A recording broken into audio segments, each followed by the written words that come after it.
There's been a time where somebody saw me and they're like, "Hey man, what's up?" I was like, "Dude, like I'm working on your mom. Like your mom's like she's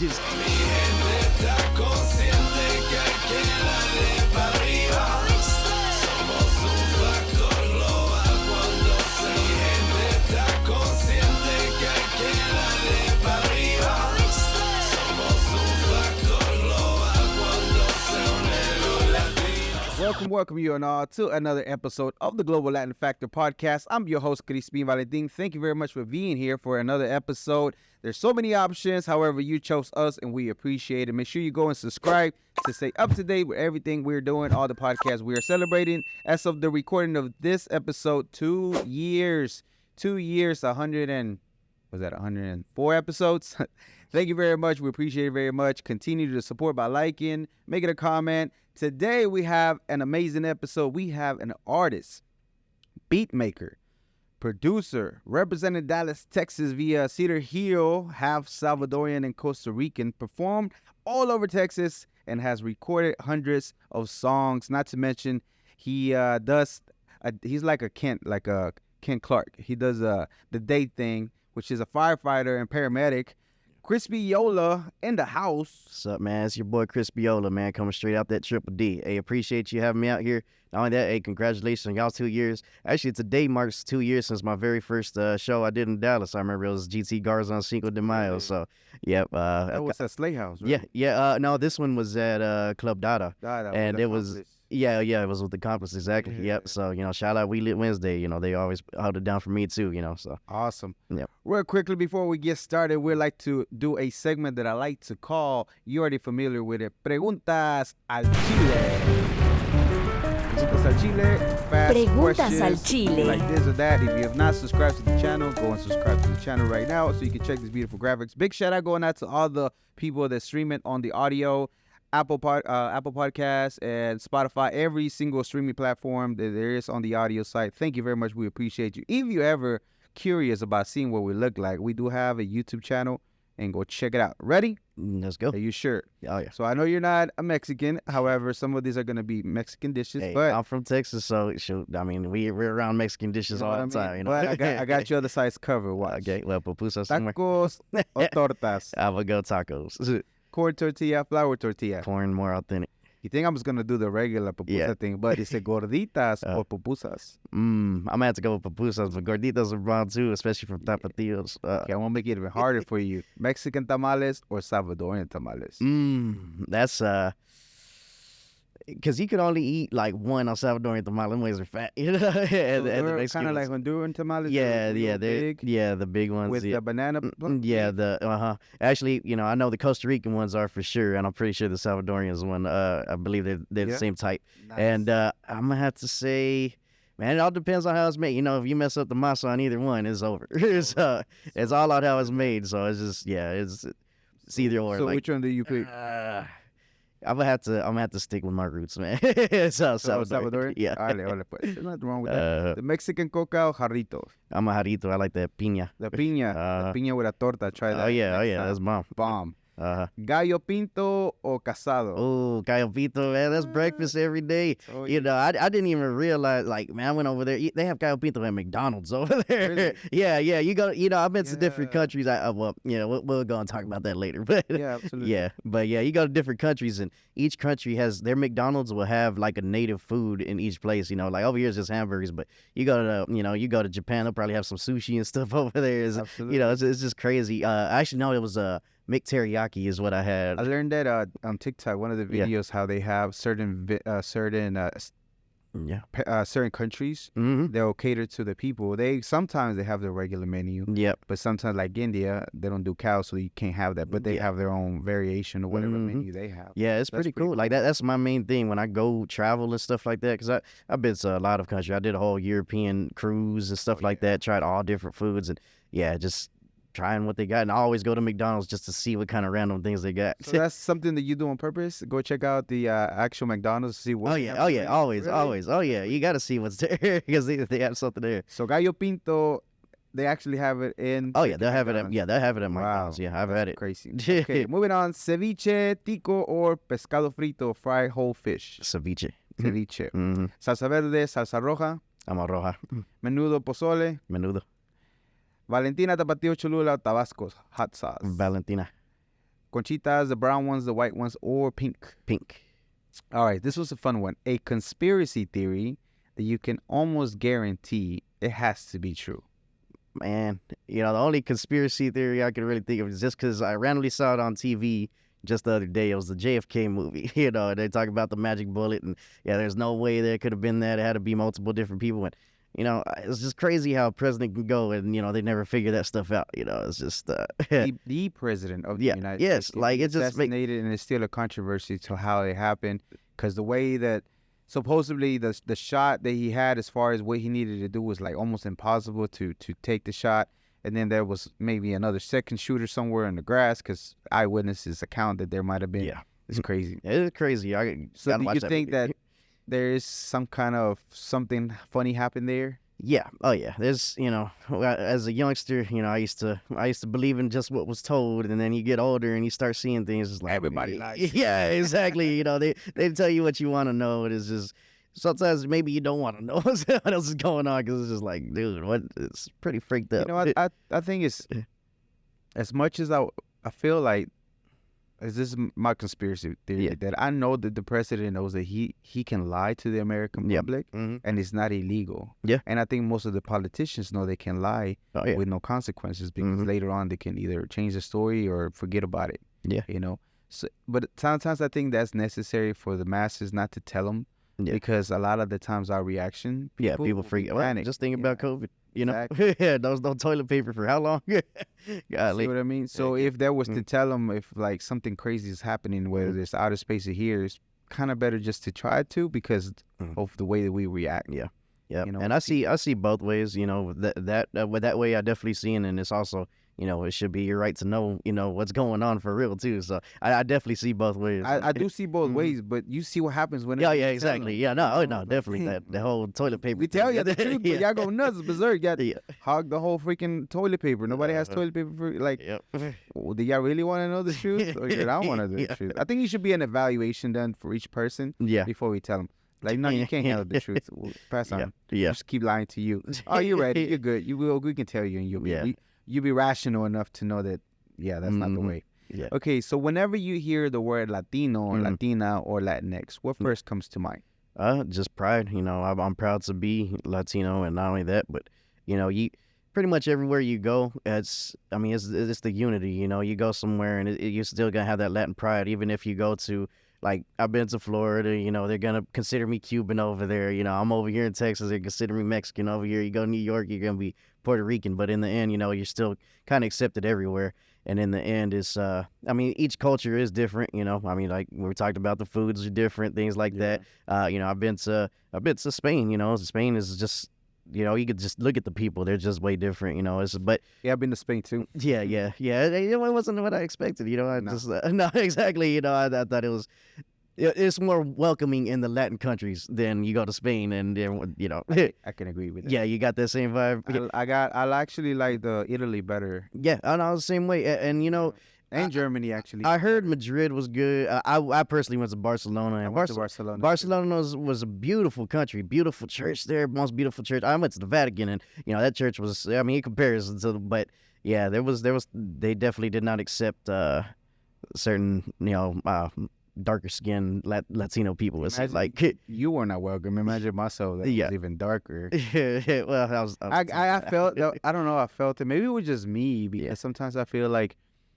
I have seen this video talking about, we go back 14 generations with trauma, whatever the hell it was. Yeah. But it's like sometimes whenever I think about the Spaniards coming in and taking our native people's gold, it makes me feel not pissed off. Yeah. But like, a little bit. You know where that comes from, right? So being over there and be like. Yeah, I was expecting a little bit different. I mean, like I said, the food was different too. Their servings were like that. I'm used to American food. Yeah. For a lot of money too. A They lot, give you yeah. this much for. Dude, we got my little nephew got a hot dog, and it was like a kolache, like or a little pig in a blanket. It's just like I ain't So, supposed to eat that. I went with a buddy. Yeah. You know what we did? So we went to this expensive, right next to the harbor. We went to this expensive place, and same thing. Serving was little, so it was still hungry. Yeah. So we went to this little area, and we got a bunch of ham, ham, cheese, and the bread, and they just give it to you, really. And we ordered that, and we just ate that. Just trying to fill up. Heck yeah. Because we're accustomed to bigger portions. Yeah, I know, but man, you see the difference. How everybody's skinny over there, and you come over here, it's like, yeah, it's home sweet home. That is true. And for you, do you mind if you are called Latino? Do you prefer another term? Do you prefer to be? I don't know if there's a term for half Salvadorian, half Costa Rican. Yeah, I'm fine with Latino because, well, Salvadorican? Salvadorican. Yeah, I guess a Tico or well, I mean, shoot, yeah, Tico's gonna be the Costa Rican side. Yeah. So, but yeah, it's both. I got, my dad, he's heavy in that, and I was telling you earlier, I really don't talk too much Spanish. They kind of tried to weed that out from us. Like it was my brother. He learned a whole lot when he was growing up. When he was in kindergarten, he didn't know enough English, and they tried to fail him. So then they just kind of did away with me. But my dad, he only talks Spanglish, so it's just like, yeah. Okay, so explain to me that. So Yeah. when your brother, so you have you and your brother, my right? brother, my older brother, then it's me, then my sister. Okay. So whenever it got to you, as far as going to school, even though now everybody sees it, like not everybody, but a lot of people sees it as another skill to learn know Spanish. It definitely is, right? Yeah. So whenever they're starting to pushing you and going to school, they realize that it was against you to know Spanish, and it'll be better for you to just know English. At that time, yes, because like I said, they were gonna fail him for that. And then number two was they even tried to send me to ESL, and I didn't even know Spanish. I was like, it's just they kind of just see things like that at that time. And yeah, now it's great to know Spanish. Like I definitely, I still try to learn. I've done the Duolingo stuff, but that's just, I'm so busy. There's no excuse. I need to sit there and do it. Not only that, like I said, my dad don't talk English or Spanish. He talks Spanglish. He's talking to his mom on the phone, and only talks Spanish. Is just straight up, he's throwing English words at her. To me, he's throwing Spanish. I can understand if you throw English word in there. Every once in a while, do some good hand motions. Yeah. But do you know why they were gonna fail him though? Did they not have ESL for him? At that time, probably not. It was kindergarten. I remember it was in Irving. So I mean, I grew up in Cedar Hill, but he was in Irving schools at that time. But it was definitely something that I definitely need to learn myself. I went to ESL. I went to ESL. The meaner kids are the freaking Mexican kids. They're like making fun. Yeah, and now it's great. Well, for my career, it'll be great to learn. Number two, just music as a whole. Music. Honestly, Spanish music has taken over. Like music always changes. Right now you see the girls have taken over. Girls could get big like that. Back then a girl couldn't rap. Well, they could rap, but they weren't going to show them respect. Now, like one or two girls. Yeah, exactly. And now, now it's like they're running the game right now. And then like I said, Spanish, shoot, they're on top of the charts now. And which really I never understood how it barely happened. You got all of South America, you got Spain, you got Central America. Like, how were we not killing the charts for so long? I think it's because technology is easier to distribute music quicker now than it used to be back in the days whenever they actually have to touch land. Yeah. And even when technology was still, it's a lot easier. Like it's literally on your phone and tap, tap, tap and this, or a TikTok, and immediately takes you to the music, which is everywhere, know. I think that it might be a factor, to be honest. But you're right. I don't know exactly why.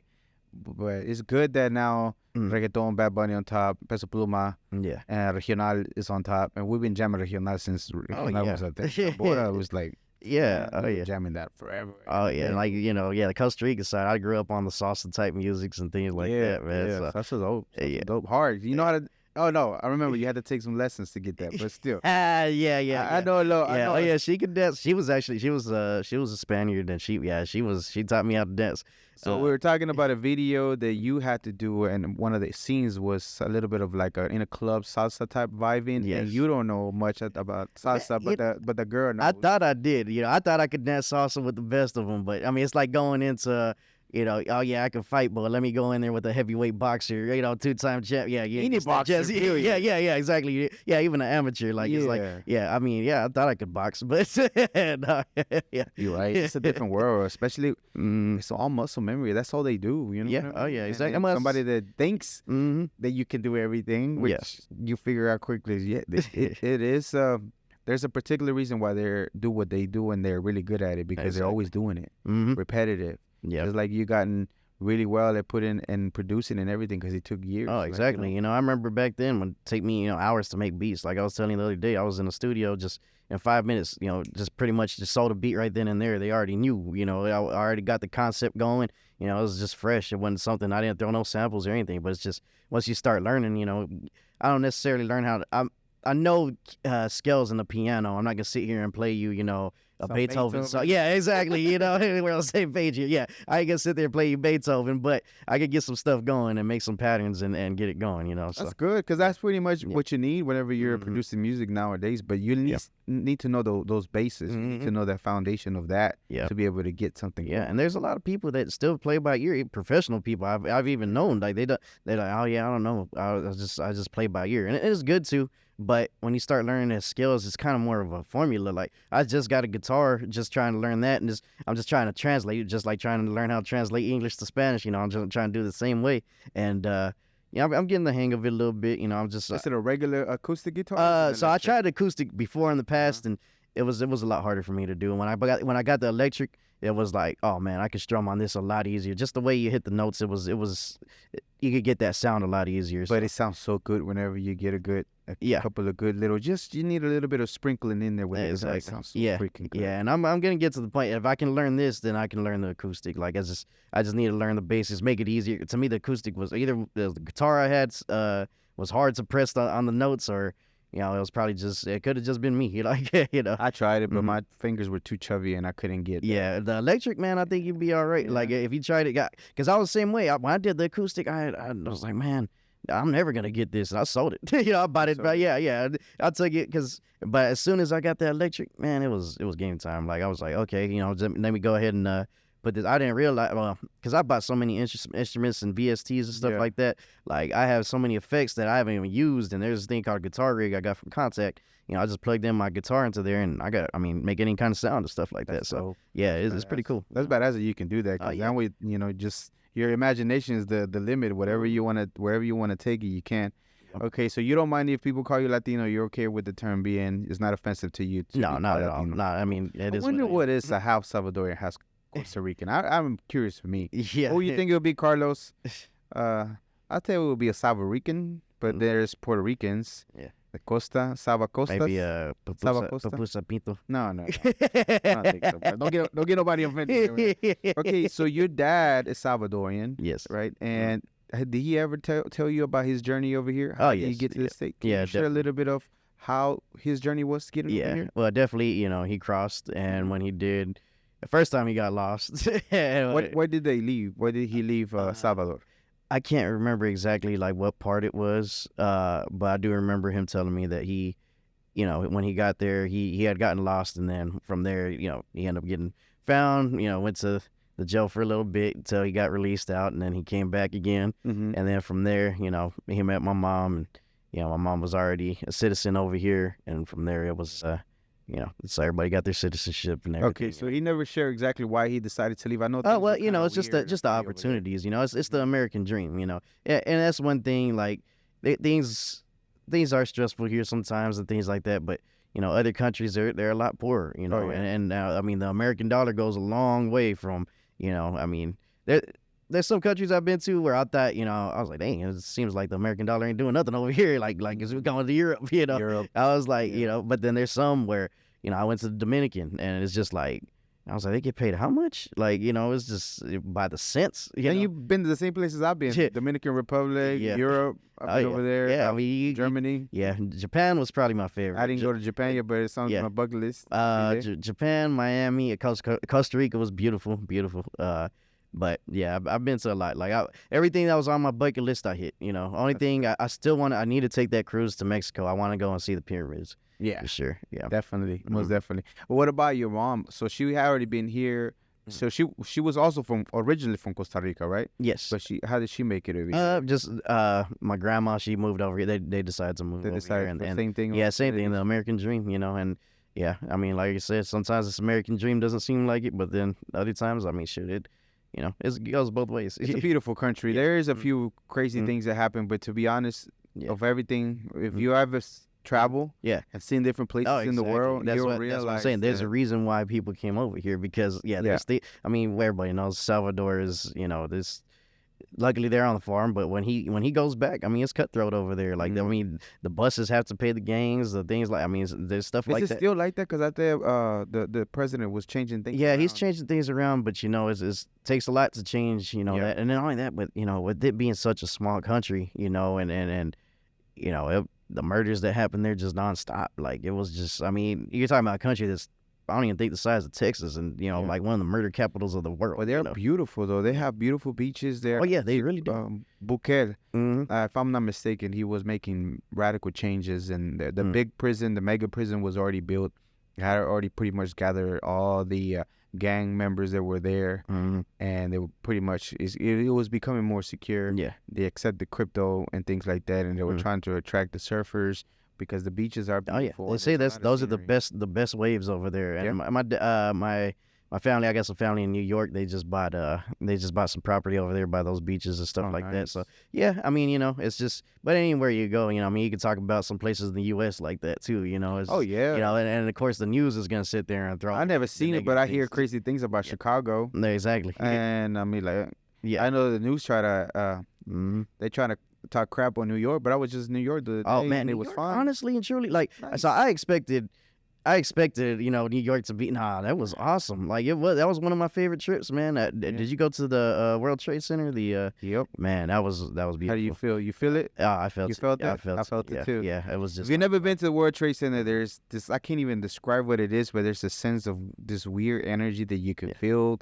And it makes you, for me at least, it made me kind of sad a little bit, kind of like just a little bit of goosebumps, and the hairs chill because you're realizing what happened, at least for me. Exactly. That's how I felt. And then shoot, you're a veteran too, right? Yeah. So I mean, it means a lot to people like that fight for this country and things like that. So it's just yeah. But yeah, if you've never been to the World Trade, I went before they actually built the monument. I actually went prior to that, and it was chill.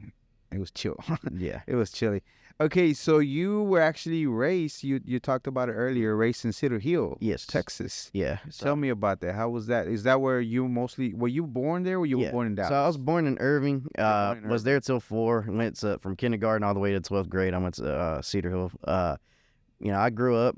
Shoot, I played with a lot of, like, if you know anything about Cedar Hill, they got sports like I played against NFL players. Things like that. I wasn't good, but football. Football. I played.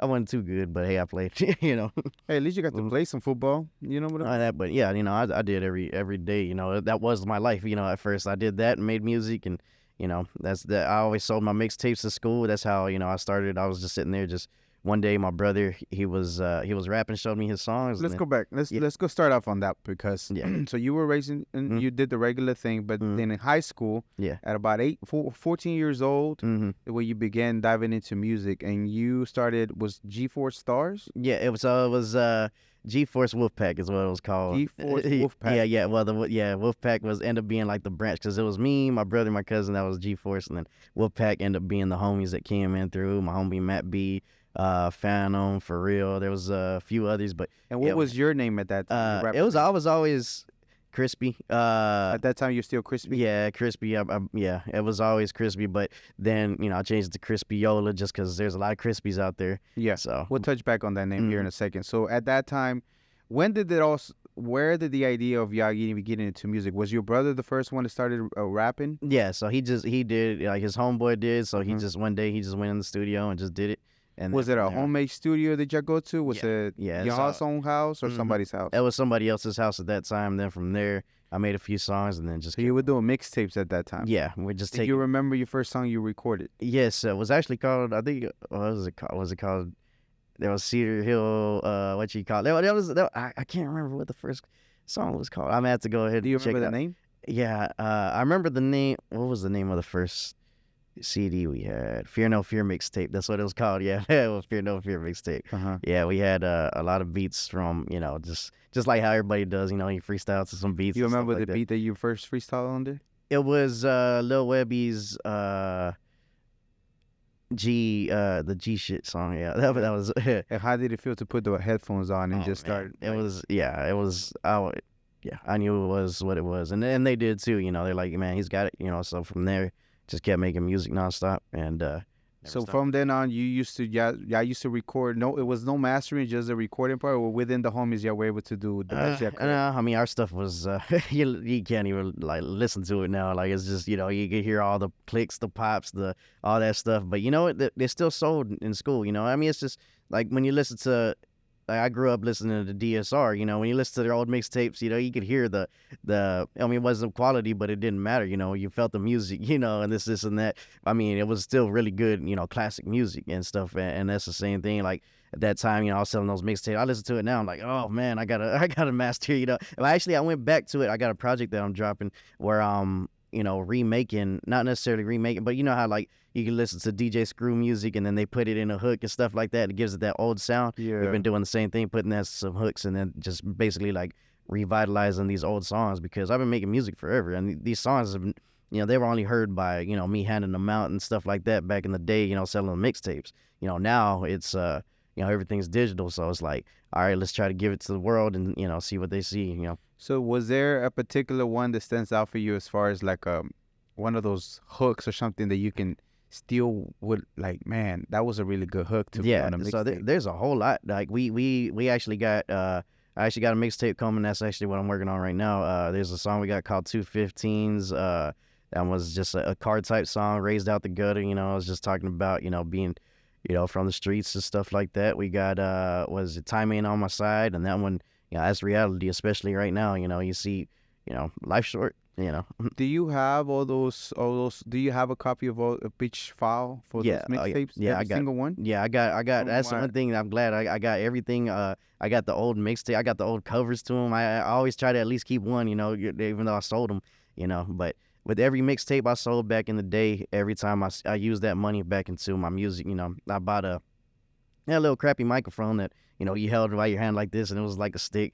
From there, bought a better one, and then So you kept reinvesting on your stuff because I heard yes. in a few interviews that you used to do that. So the Mhm. money that you got for the mixtape, you just kept investing on getting better equipment and bettering your craft and the sound itself. Yeah. Where did that drive come to do that instead of blowing it on something nice, buying something Man, personally for you? yeah, it was just the drive. Like it's just like to me, I mean, I still to this day I do the same thing. Like Mhm. it's like my music money is my music money. It's just that's my passion. So it's just like if I could sit there and fund it any way I can, I will, and I must go ahead and grind and do what I got to do. So That's dope. mhm. And so dang. So the first mixtape, do you remember where was it in school? Mm. Do you remember the first time that you were gonna approach somebody with your mixtape? What did Oh that feel man, like? it was well. I mean, I'm confident. It's just it's Yeah. the same thing as now. It's just like you just go up to people. Hey, I'm Crispyola. I mean, now it's pretty cool. Like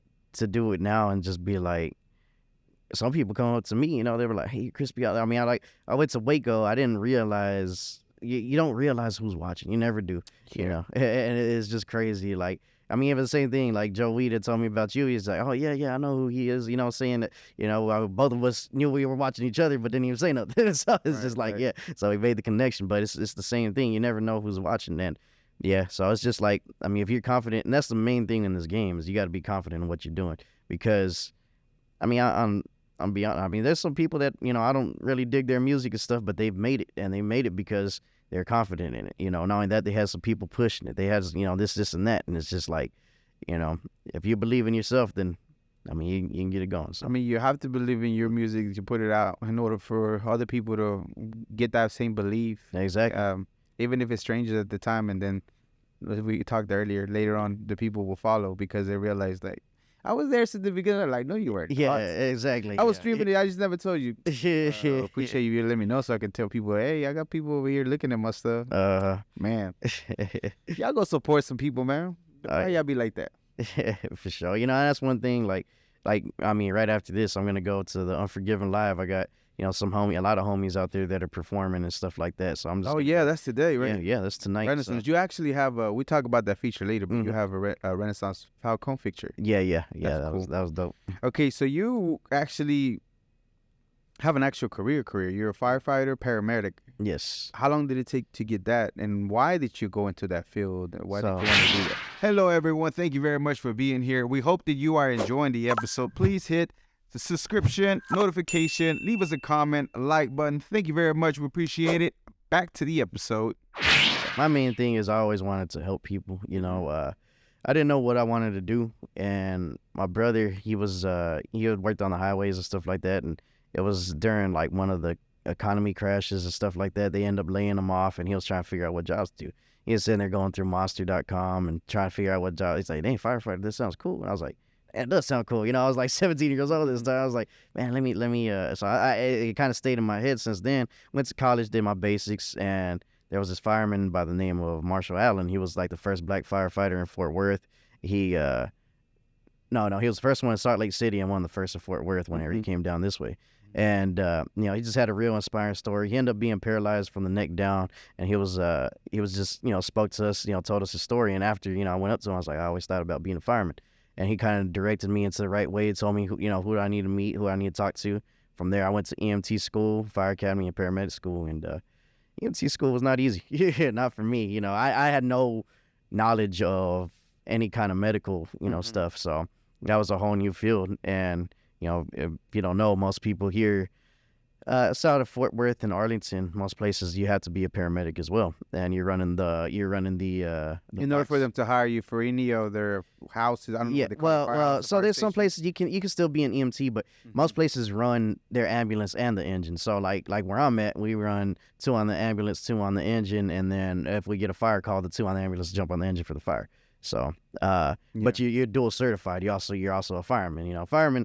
That's the fun part. It's easy. It's quick. You know, it's not like, you know, you didn't have to study in the books super hard to sit there like compared to EMT and paramedic. You know, that It was didn't discourage you or scare you or kind of sort of like, even though you wanted to do it, it sounded like cool to see the man that he was on a wheelchair and paralyzed, that like some kind of fear that something could happen. you know, it's more, it's just a pride thing. You know, it's just like, you know, knowing that you can sit there and, you know, my life, it gives me purpose. You know, I know for sure, you know, every day that I go in there, you know, I'm there to save somebody's life, change somebody's day. Even the simplest call, for some reason they call 911 because to them it's their worst day. So I came over there and I'm trying to help whichever way I can. So that's always, yeah, that was always my main thing. I just got tunnel vision onto that, you know, instead of the dangers and things like that come with it, you know. So Yeah, and I know you said that the medic one was harder, the paramedic, but the firefighting part is actually physically demanding too. Oh, yeah, It's not definitely. the easiest thing to do. yeah, it is. It's not a walk in the park. Yeah, actually, I got off a fire this morning, so Yeah. yeah, and it's yeah, it definitely can be very physical, straining, you know, and you know, I've seen a lot of stuff happen, you know. So for anybody or a young person that wants to become a firefighter or Mm. EMT, what is the first steps that you decided? So you wanted to go to school, you were not 100% sure what you wanted to do, but eventually you venture off into doing firefighter. So Yes. do you have to apply for a particular school? How does it go? So back in my day, you know, like super old now. No, Things change though, but yeah, what you did it, right? yeah, no, it's just, it changed really quick because back then, it was a lot of competition. I remember testing for a place like Irving. It was 400 people there. They were hiring 1. You know, yeah, and everybody there is already certified. You know, it's just like, man, you know, how you gonna set yourself apart? That was back then. Now, you know, it's different. Like there's, you know, you'll go to, they got more positions than they got open. You know, I don't know what happened. Meaning they don't want to do the job no more. Yeah, and a lot of people think it is because I think a lot of people had the pride after, you know, 9/11 when they saw the firemen go into there, you know, brings it back to,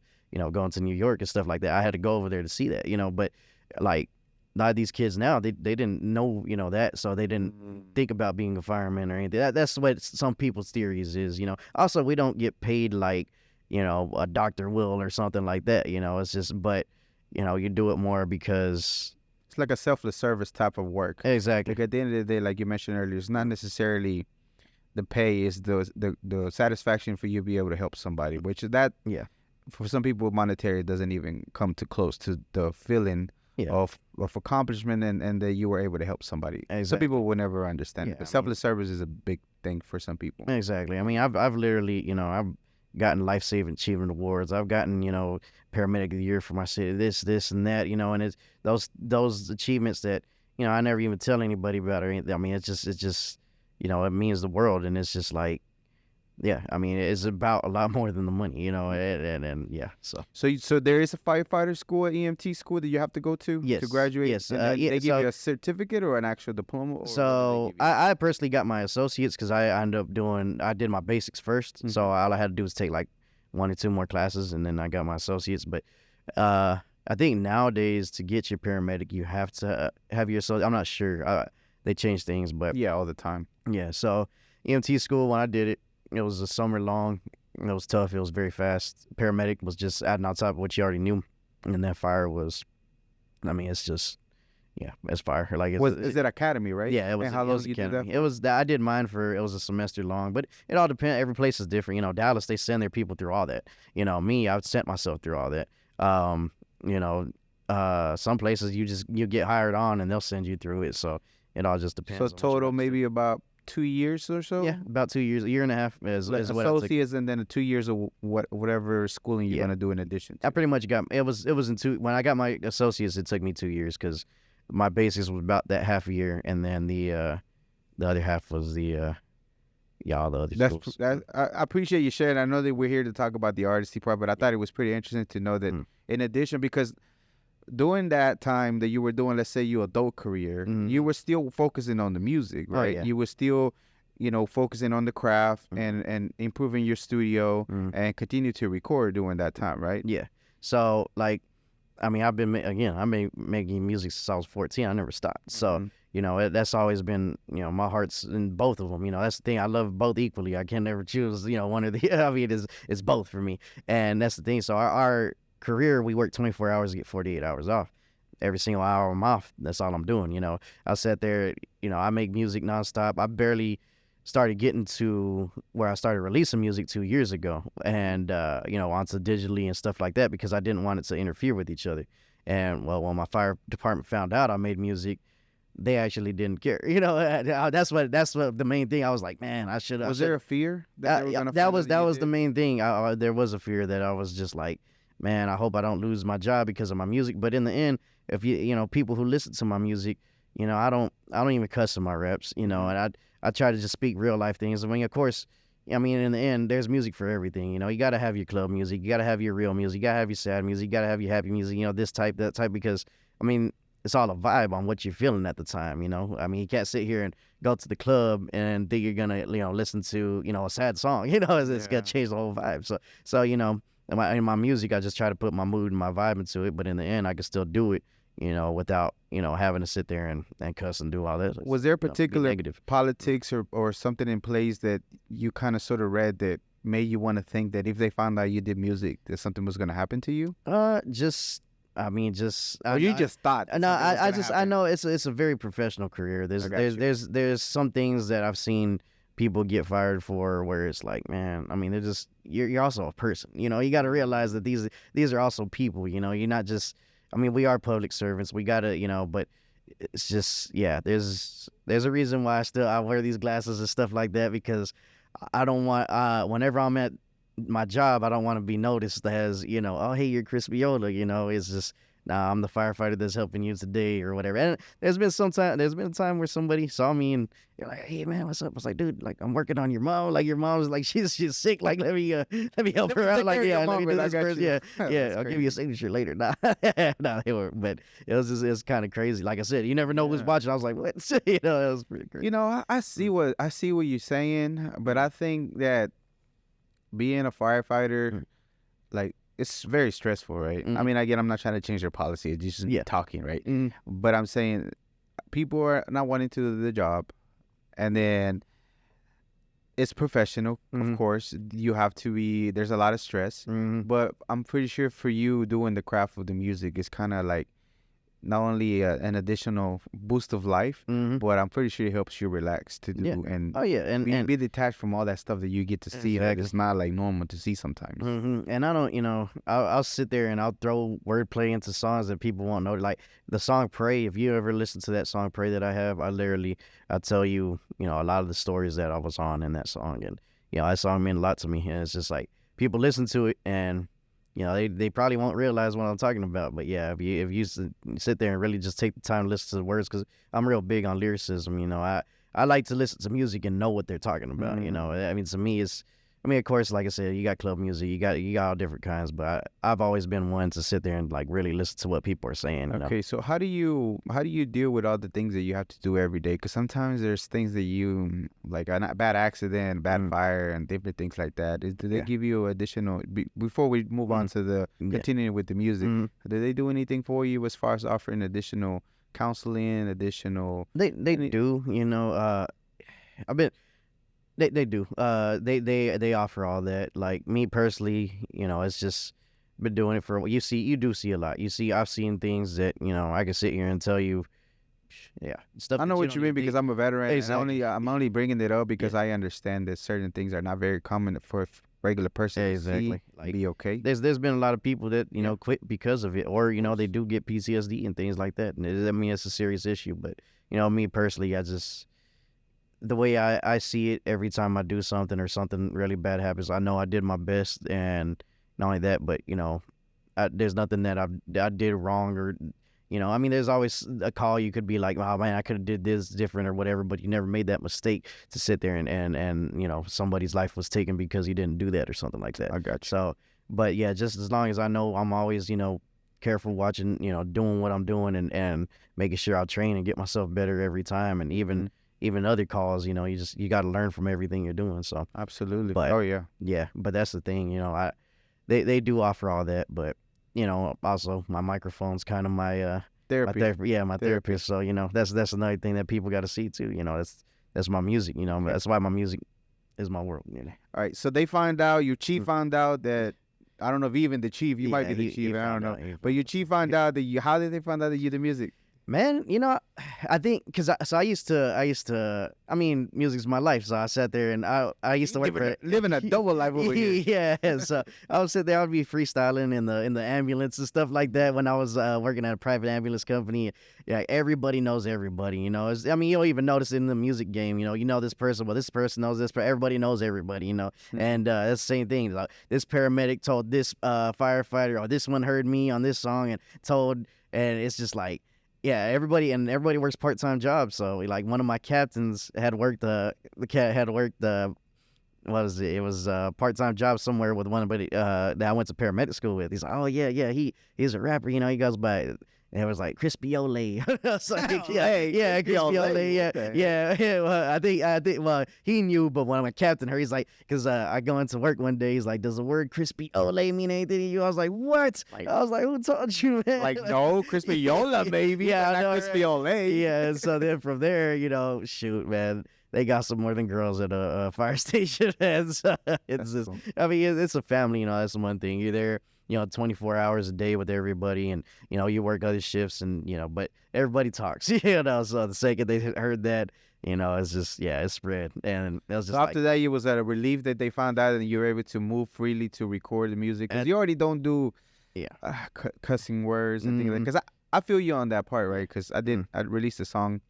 But I have nieces. I have family. Exactly. It's not the life. I'm not a street guy. Yeah. I like street music, but I'm not a street guy. Exactly. That's the thing. I try to, again, I'm big on the lyricism, so I try to speak on what I've done and what, who I am. So I'm not gonna sit here and just talk about robbing, killing, doing drugs and this and that. I'm not about that. I don't. So it's difficult to be a firefighter medic and do that because I'm pretty sure they test you heavily too. Not to mention, exactly. Not only that, but just doing this job, or even things in the past that I've seen with family members and friends. It's just drugs ain't for me. It's just like that right there is just I've seen it just completely change people. And I've seen people off of it. Their whole life just completely changes. So it's just. I don't even drink, so I feel you in that too. yeah. I quit too. I'm a quitter. Yeah. All right, so share the story about your logo. So your niece, you seen her sketching around, and you thought that she had something going on. So you bought her an iPad, and you told her to do your logo.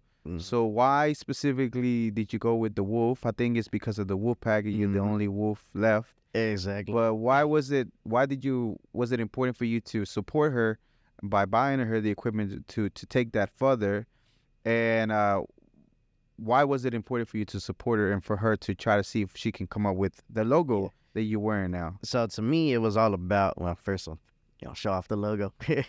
Yeah, but to me, it was about, she was young, she obviously could draw, and it's just like I was just thinking of myself, it's like I had an art back then that, it was just, it would be cool if like my mom and dad, they did what they can. Mom was she was a special ed teacher aide, and dad was a pizza man. So we made it how we can. We weren't rich or anything like that. So, but if I had, so the whole culture is about the American dream. Going back to that, it was about building bigger for the next generation. So that's the same thing that I wanted to instill. They built bigger for me. So now, I got my career going. This is that. Well, let me help my niece. Let's see. If this is what she's interested in, let me go ahead and give her all the tools she can have. And she did. She knocked this out the park. She did my Screw You, I'm from Texas logo. I saw a lot of those shirts. Man, she's extremely talented and everything. Like their soccer team's like number 3 in the country. I was seeing with my nephew. Like they're just awesome kids. But they have that support system. Of that's the same thing. I mean, if you know anything about soccer, like that stuff costs money. It's not. It's just not. It's not really a poor person's sport.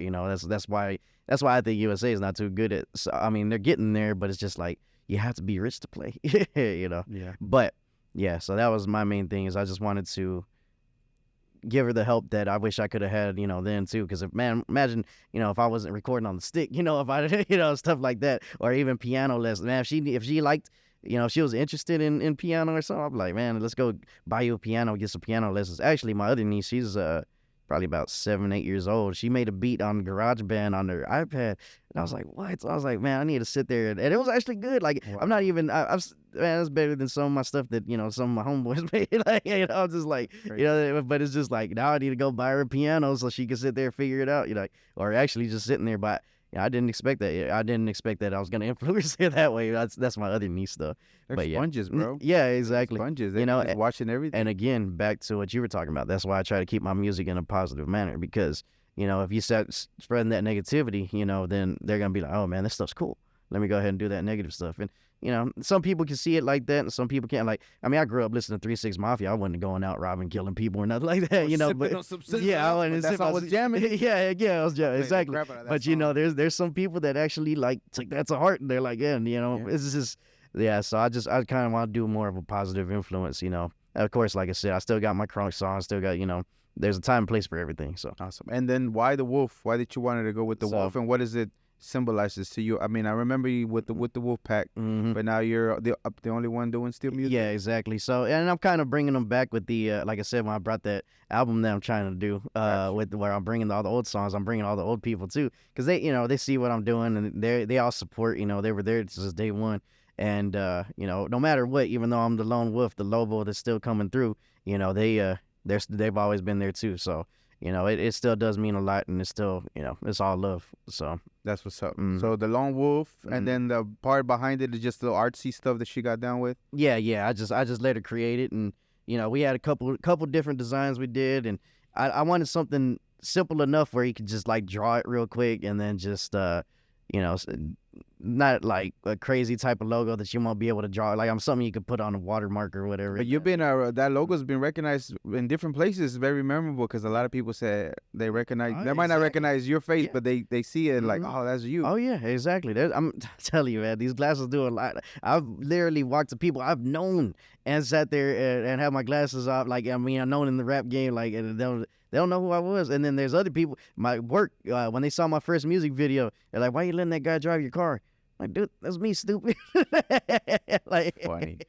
To be fair, I didn't recognize you when you when I had Why in the door? Like, is that the guy? Yeah, see, exactly. Hey, it works, man. I did not, man. Yeah, like when I used to watch Superman, I was like, dude, how do y'all not notice that And I tell Superman? that Like was he's him. just wearing glasses, and That's funny. it's real life. Like people don't know. Yeah, Yeah, that is true.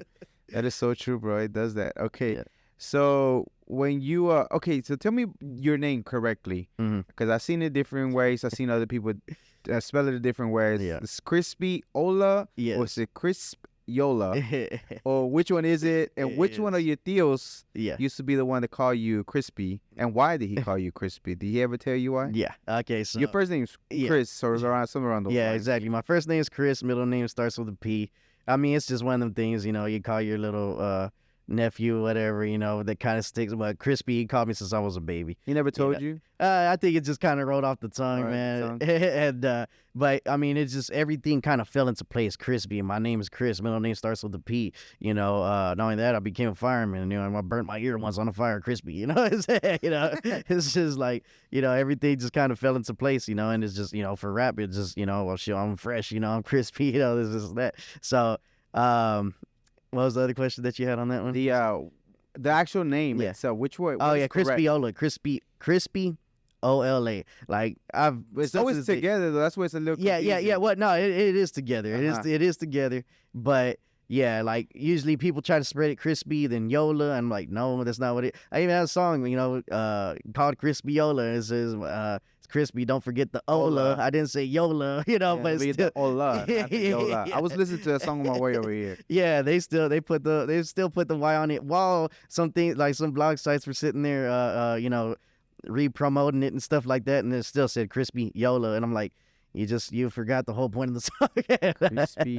The same within that same song that we're doing that too. Yeah. Wow. Yeah. So it's Crispyola, Mm, and the reason is your first name, and you heard UGK song, one of the bars, one of the lines, Yola. yeah, it was. Yeah, I got the A1 Yola, and Yeah. well, it wasn't even me. Well, I did hear it, but after that, my brother and my cousin, everybody were just. Again, something rolled off the tongue for them, Crispy Yola, yeah, and I was just like, I'll roll with it, When I saw the name, I was trying to figure out myself, and I was like, crispy, like Yeah. fresh, Mm, and hola, Yeah. hola wave, Yeah. like in Mhm. Mexico, like in Spanish, hola. So like crispy, hola, like crispy, like a fresh wave yeah.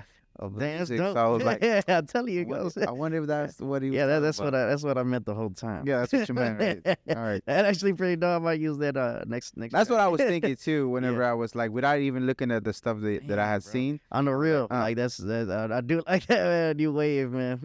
I just remember where you got it from. Yeah, exactly. Tell them. you heard it first here. Who do you heard out? Who do you roll out the tongue? Yeah, like global Latin factor. For sure, for sure. That's dope, bro. So that's cool. That's what it is, and Mhm. it's not nothing else, and that's where it came from. Okay, so you had actually had a solo album, Out the Smoke. Was Yeah. that your first ever? 2 years ago, your first ever project, So I dropped the EP when I first came. and that one was it was Bonafide. Bonafide. Yeah. And how many Bonafide. tracks was That that? was only 4 songs. It was basically the introduction to me. Mhm. I was I make music all day, every day, but people don't sit there and see it. Now I'm finally getting to the point where it's like, man, I make at least 3-4 beats a day. I might as well be posting them, So I'm kind of doing that where it's just every day I have new content because every day I'm working on it. But either way, so that was kind of my reintroduction where I brought my music out. I wasn't scared no more about if I'm gonna lose my job if I do it. It's like let's go ahead and let's get it going. So So the hesitation at 2 years ago about is that the fear that you might lose your job. That's the reason why you were not putting it out, Yeah, even I though you can were see that. consistently recording. yeah. Because I know you said in one of the interviews that you were trying to maybe get the funds correctly, or maybe just waiting for the right Yeah, timing. there's also that, because anybody knows this game, especially I don't have a manager, I don't have no, it's me, everything's Costs me. money. Yeah, everything costs money. Videos cost money. Exactly, and that's the thing. Like, shoot, I built my own studio, so I don't have to buy, I don't have to buy beats, I don't have to buy production, I don't have to buy anybody to master. This is I You got do the all this- graphics yeah, almost on this way. Yeah, I got featured. the graphics going. I did all that. Honestly, like there's some things you're gonna learn in this game, and some things are third party that you should be doing. And this honestly shirts and stuff like that. Yeah, when you try to do it by yourself, it's too time consuming. That. Time Yeah, consuming. that right there. I could be spending this time making music instead. And I wish everything is just music, but you got to go outside. You got to go on network. You got to There's do third this. parties that do the Oh, shirts, right? yeah, exactly. That's what I'm saying. Easy. Like I know my friend Mike Savage. He's No, I'm been talking about you can sell them third party through a website. It's called print on demand. Oh, really? That you put the design and people go in there and they do everything. They print out and ship it out, but they don't give you the full $20. They give you maybe $5 or $7 off that.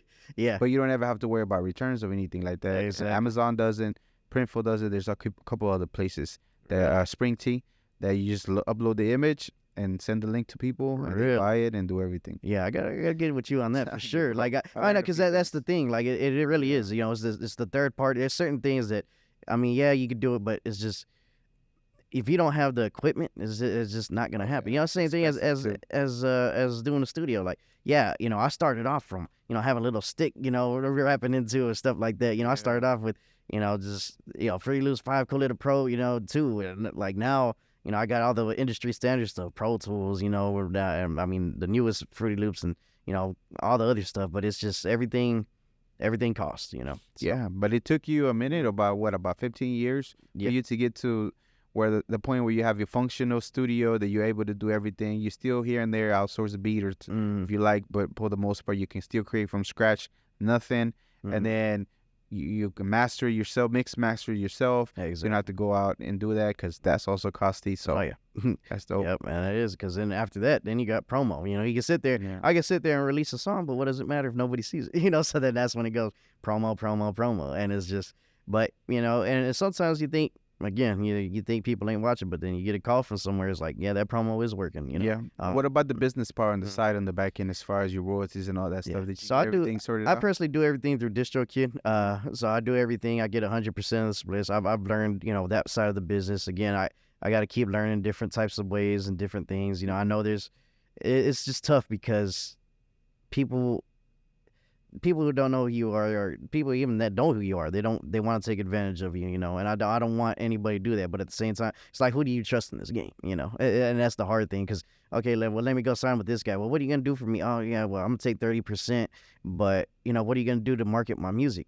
Oh, well, you have to put money into this, and that. I was like, well, shoot. Why do I have to put money? Yeah, if I'm going with if you, you're getting 30%. if you get 30%, then you're gonna put that much work in. Yeah. Exactly. So that's the way I feel about that. There's some things where you take your losses and you come in on the back end and stuff like that. But I'm getting there. I've learned a lot of the. So you've been approached with some deals, and the deals didn't make no sense. There's been a few. reason? Yeah, there's been a few. There's been a few. They're like Major labels, or just people that you might know within the circles. they've got some really big people with them. Like, they have platinum artists with that they signed onto there, but it's just I like. think I know what you're talking about, but I'm not gonna say it if you don't want to say it. Yeah, I'm not gonna say it. I know who it is. But there's a few, and the thing is just, yeah, unless you got movement and stuff, and even then, I don't even know if they're gonna push your stuff unless you sit there and. But if you already got movement, Exactly. why you need them? Exactly. So it's just like, are you gonna sit here and take me to the next level, or are you just gonna take my money? And that's the way I see it. So. I remember what I told you earlier. If it's dope and if you go and take off, whether if it's a song or people mess with you, it doesn't matter. The music speaks, and whoever gatekeepers or whatever, they don't matter. They're out the way, because the dope music, the dope product you put out is the one that people want. Yeah. And anybody else, they're just gonna be on the way. Hey, get out the way, because it's already gone. Yeah. It's not gonna matter. Exactly. You know what I mean? Mm-hmm. So that's pretty cool. That's pretty cool that you get to do that part, and you'll be able to learn all the things, all your mechanical royalties and all the other stuff that you get. And there's more things that you always learn. It's always a learning curve. Exactly. That's what I was fixing to say. That's the only thing is it's a learning curve, and that's why people sign to the other thing, because. And I understand, because at the same time they don't want to learn that stuff. Yeah. All they want to do is make music, and that's all I want to do too. But in the end, I don't want to get screwed. Yeah, I don't. For you to learn and take those few minutes of learning on YouTube. Yeah, they're exactly. actually YouTube there. has the answers for everything. Yeah. Shoot, if you want to learn how to do a podcast, YouTube. You want to learn how to produce. I learned completely how to. Nobody's taught me how to produce. Nobody taught me how to make beats. Nobody taught. I got on YouTube. Or I played by ear originally. And then once I got on YouTube, I started realizing I was playing by ear, but it actually hadn't basically a freaking formula to it. Like, it's like, man, well, these notes go with these. That's why you're picking this one, because it sounds good together. Well, they're both in C minor. It's like, you know. And when you start seeing things like that, start understanding, it's just like, yeah, I mean, yeah, teaching yourself a lot, and not only that, but it means a lot more knowing that. And sometimes maybe you just want to know a little bit of that, just to Yeah. know that you know a little bit. Yeah, Like, for exactly. example, anything, distribution, anything, at least I know. Yeah. At least I know that I can do this by myself. Yeah. Or at least I know if there's any deals, Like, what is going to be yeah. beneficial for me. Yeah, it's just like these shirts. Like I said, when I did it at first, I was like, okay, well now I know. Yeah, this has to be third party because this is just, Yeah. you gotta have somebody that has these machines. If not, Yeah. then it's not worth the time that it is going. Yeah, I have the shirts through, but I have them through Amazon. Yeah. And they print everything out. Yeah, send me a royalty. really. I'm telling you, I'll send you the video, YouTube, where I got them. And it's easy. And again, you don't have to worry about it. You got the link and people can go get it and you get a royalty, they call it. Yeah. And then you don't have to worry about returns or anything like that. And people can go grab themselves one. Yeah. You don't have to worry. The hand-to-hand combat, the pop the trunk thing is cool. Yeah. It's great. But to me, I just want to set it and forget it and let it do its thing. And I don't put the link, somebody go get a shirt, and I don't have to worry about returns. Don't have to worry about it. They didn't like it. It just got nothing to do with me. And you could get that little collection to pop the trunk and this and that, but just enough to, you have an event and then you're like, okay. But yeah, no, that right there is perfect. Like, I got a lot of people that want the stuff, and I'm just like, man. I'll send you the links. I'll tell you where to go do it, and then you can go ahead and send them out so that way you can make your little something. Yeah. Okay, so 12 tracks you did on that particular album. After you Bonafide was out, 4 tracks you did Out the Smoke, which is a 12 track, which you got a little bit of mix of crunk beats, trap, rap, hip hop, and reggaeton. No, I didn't do no reggaeton. You know reggaeton on that one. So it was just crunk beats. So this one, my bad. Go ahead, tell me. So the Out the Smoke, that one, I just did. I actually used Young Smoke beats on that one because each project. I have a lot of projects that are done. I just haven't released them again. It's all promo. It's just like if I release this song and nobody hears it, then what's the point? So I got to sit there and save enough to sit there and go promo or just go around and just keep building my network. But the Out the Smoke album, I was like, man, it's time. I had this whole CD I made because Young Smoke, man, that dude, he goes hard. Like his beats. Anytime he would send me beat packs and I would listen to him and like. I already had a song to these songs. Boom, boom, boom. It was just quick and easy.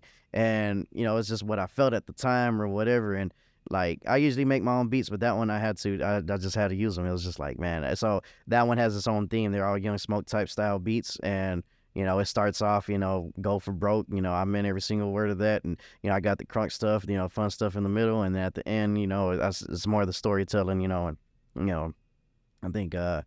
I think I put Pray in the middle somewhere because I just love that song, but it could have been at the end, with all the storytelling stuff. But it's it's just bringing back albums, to tell a whole story. But why did you want to use Young Smoke instead of doing your own beats? What was it about his sounds that won? It's just so it's kind of like turning the switch on and off. Like I could sit here and I could make beats for hours and stuff like that, and just in 10.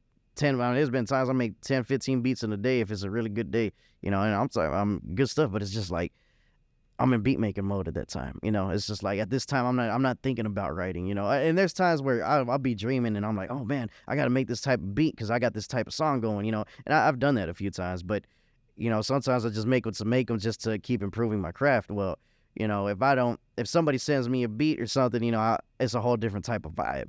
It's just like, man, I mean, I know I go hard too, but at the same time, I have my mind frame on how I made that beat instead. I was like, oh man, I did this clap right here. I did this, I could have maybe did a certain drop right here. I'm thinking about other things. So your like concentration goes somewhere else about the structure of the beat instead of actually focusing on the beat that you're hearing that's from somebody else that already did it. Yeah. And you can focus on the creation part of the writing, what goes good, what kind of bridge you're going. Exactly. And it was just more of like I bought a few from them, and it was just it's like, man, I'm gonna make a whole album off of that, and it's well put together, and it just to me everything's meshed together well because it was that style. I got one where I haven't even I got a lot of the features there, but I still haven't put that album yet, but that one's gonna be all the I'm just making sure that each project has its own feel. The feature album's gonna be more like proving that I could do all these other different kinds of styles. I got one where, like I said,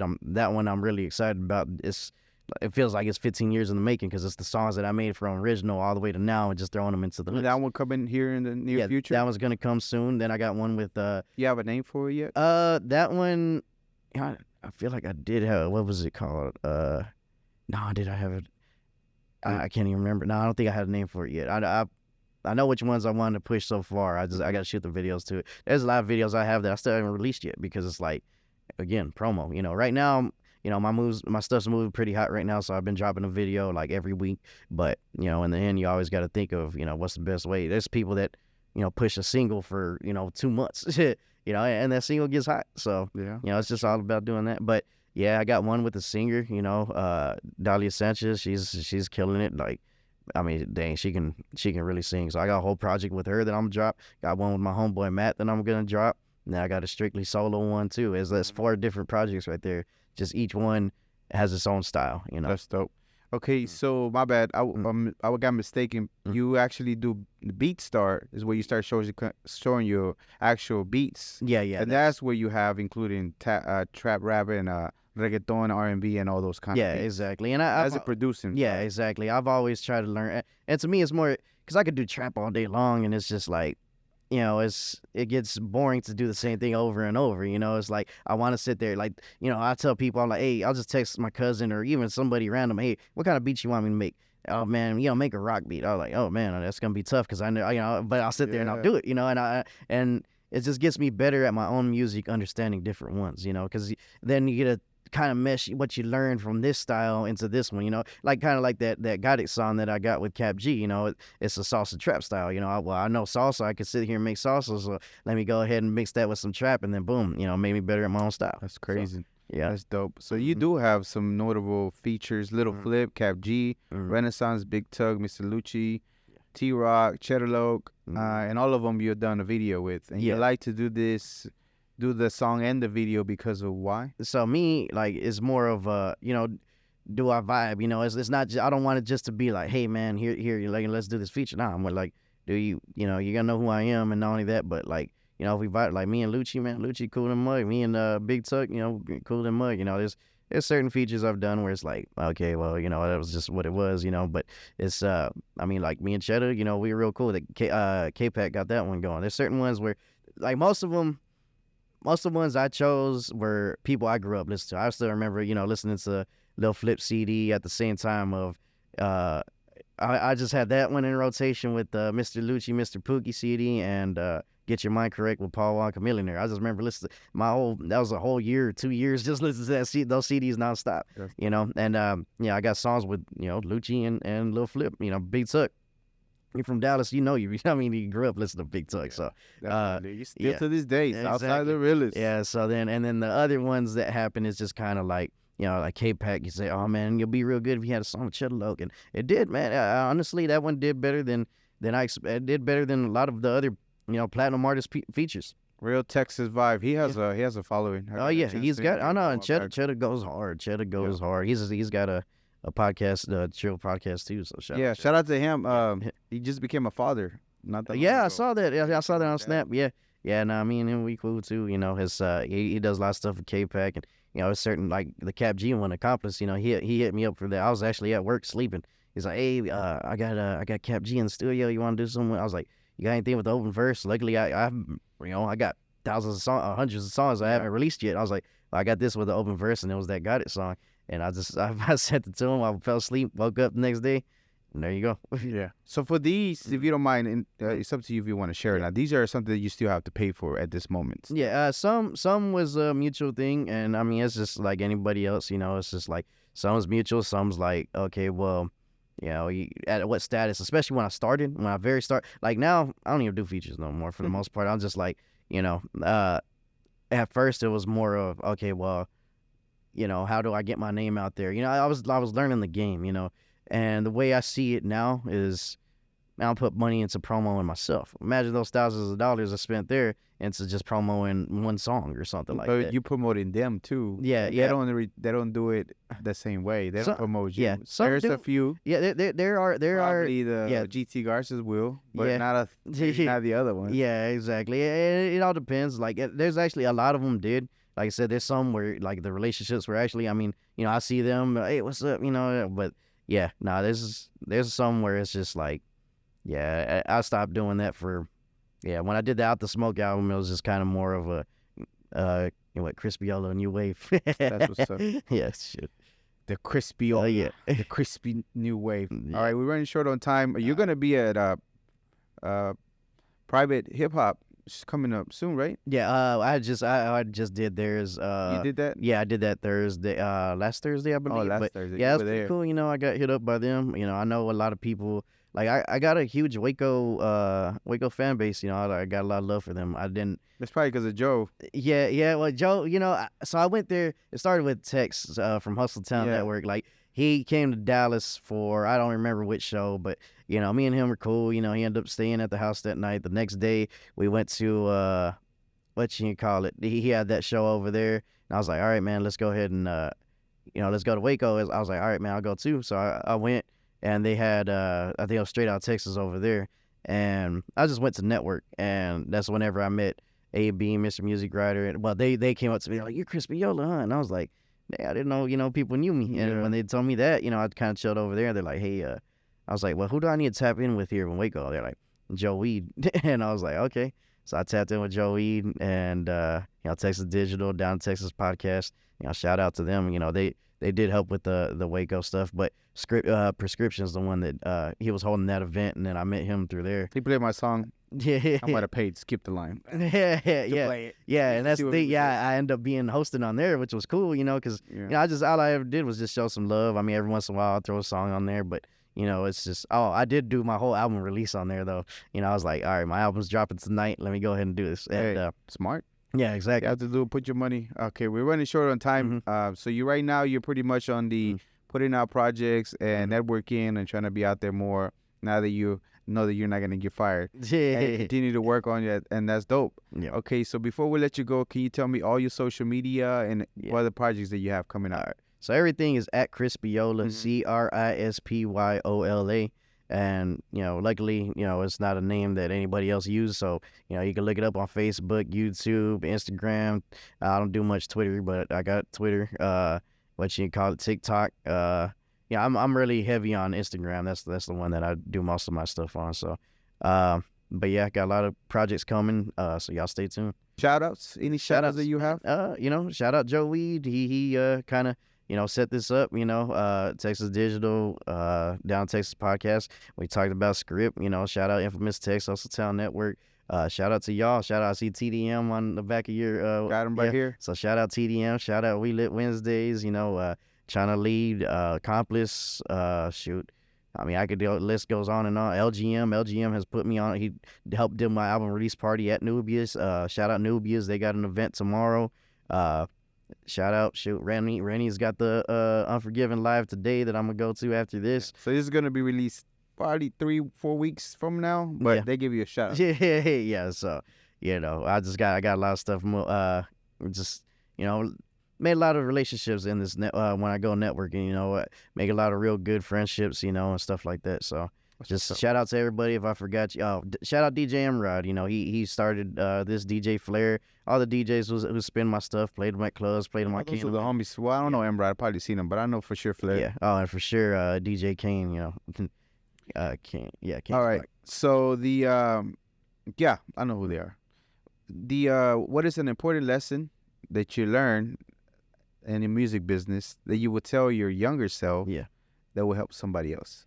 Main thing is just go out there. Like don't sit here and I wasted time by not just releasing my stuff 2 years ago. Imagine if I sat there and released it for those past 14, 15 years, whatever. If I sat there every day and just you build a bigger fan base during that time, I could have did all that, and they didn't get to see the growth of my music as well, they didn't. So my thing is just go out there, believe in yourself and just put your music out there, I'm trying to do things strategically and, putting my money in this and that. But, I got a different route that I'm taking, but I still should have back then just released it. Just boom, boom, boom. You can now do the Russ method, like one every week or one every day or something like that until you release a new project. So, I mean, now you have the catalog for it so you can drop and have it and not run out, and you just continually to make more. So exactly, and that's the thing is that everything happens for a reason, you know.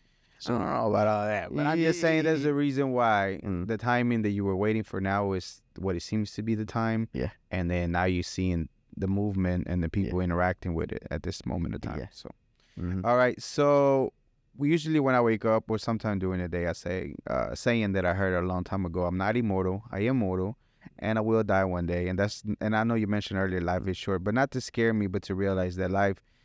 We're not here forever, and I need to hurry up and do stuff and get things done. With that, I wish you a long, prosperous life. However, at the end of your life, what do you want people to feel or think about your life? Yeah, well, I mean, again, that music to me is the legacy that I have. You know, it's if you listen to those songs, you know, I'm never gone. So you listen to that stuff, you listen to the real music I have. You know, it tells my story, and you know, I mean the whole my career too. You know, you just know that I sat there and gave everything I had to help people, and just hope that I could continue on. Again, the legacy that I even gave my niece and nephews. You know, just sitting there and try to be really involved in their lives to help them, you know, better themselves. And when I have my own kids, you know, just it's all just the legacy that I'm gonna have to try to do a positive move, even make positive movements in music. Like I said, I'm not trying to do none of the negative stuff. There's too much negative and dividing into. You know, rap as a culture, period. You know, people are killing each other just because they want to look cool, you know, or, I mean, and people do take things too far, you know. I mean, nowadays people are, you know, talking about pissing on people's graves and things like that. It's like, I don't know where that became cool, but that's that stuff is awful. You're like, let's get that stuff out, you know. It's time to sit there and, you know, bring some positivity back in, so. Yeah.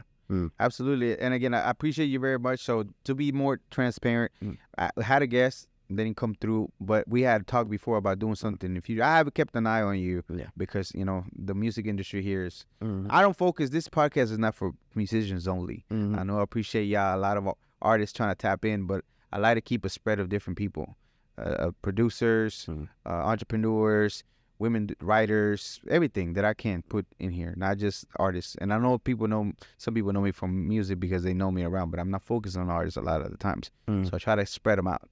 Yeah. But I have kept an eye and seen your name and people mention your name, so I have kept an eye out, and we DM, and then whenever I was more than happy to, but just gotta give me some time because I'm only recording it once a week. But I appreciate that you were available to do it and you were not busy, and then thank you very much for taking the time. I know it was kind of last minute. I hope I was able to do you justice with trying to look everything that I had for you in a short time, but I just want to make sure that I highlighted you for what you do, producing. Again, Firefighter is amazing. To do that, it really does take selfless service to be able to EMT, to go out there and save people's life when they need it, and just anything that they need. Like even a cat, get cat out the tree.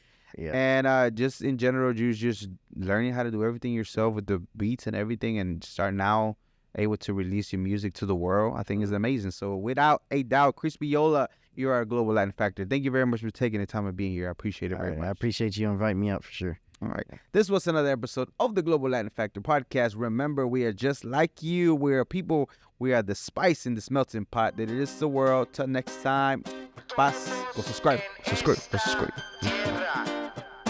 Thank you very much for checking out another episode of the Global Latin Factor podcast. You're already here. Do us a favor. Go and subscribe. Give us a like. Give us a comment. We appreciate it very much. Thank you.